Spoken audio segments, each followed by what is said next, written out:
Hi hello నమస్తే welcome to Anantha TV.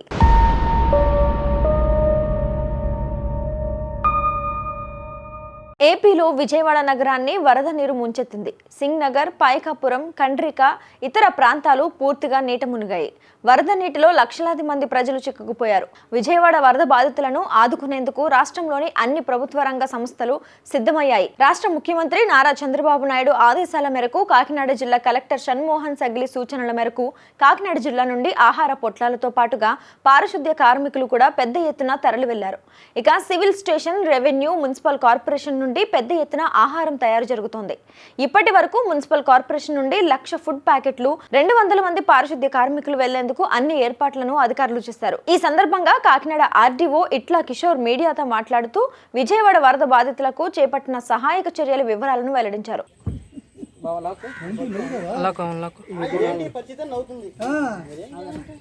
మెల్లిగండ్రా జాగ్రత్తగా సోమన్ అందుకోరా అంత పైకి లేపు మెల్లిగా ఎక్కమ్మా, మెల్లిగా ఎక్కు.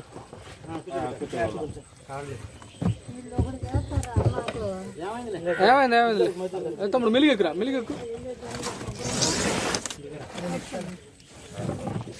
విజయవాడ పశ్చిమలోని వరద ప్రభావిత ప్రాంతాలలో ఎమ్మెల్యే సుజనా చౌదరి, మంత్రులు అచ్చెన్నాయుడు, ప్రత్తిపాటి పుల్లారావుతో కలిసి పర్యటించారు. చిట్టినగర్, కేఎల్ రావు నగర్, సితారా ప్రాంతాలలో ట్రాక్టర్లలో వెళ్లి వరద ప్రాంతాలను పరిశీలించారు. ఇక బాధితులకు అండగా ఉంటామని సుజనా ధైర్యం చెప్పారు. ఎమ్మెల్యే కార్యాలయం సిబ్బంది, సుజనా ఫౌండేషన్ సభ్యులు, కూటమి నాయకులు సహాయక చర్యలను వేగవంతం చేయాలన్నారు. అందరికీ ఆహారం అందేలా చూడాలని కార్యాలయ సిబ్బందికి ఆదేశాలు జారీ చేశారు. మంత్రులందరూ ఎప్పటికప్పుడు క్షేత్రస్థాయిలో పనులను పరిశీలిస్తూ బాధితులకు అండగా నిలబడమన్నారు.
విజయవాడ ముప్పు ప్రాంతాలలో డీజీపీ పర్యటించారు. సింగ్ నగర్లో సహాయక చర్యలను డీజీపీ పరిశీలించారు. ఈ సందర్భంగా ఆయన మాట్లాడుతూ సహాయక చర్యలు కొనసాగుతున్నాయి.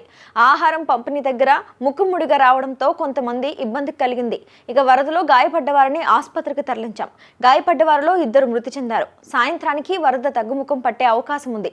సీఎం ఆదేశాలతో ప్రతి ఇంటికి ఆహారం పంపిణీ చేస్తున్నామని అన్నారు. వరద ప్రాంతాలలో ప్రజలు బయటకు రాకుండా అప్రమత్తంగా ఉండాలని డీజీపీ సూచించారు.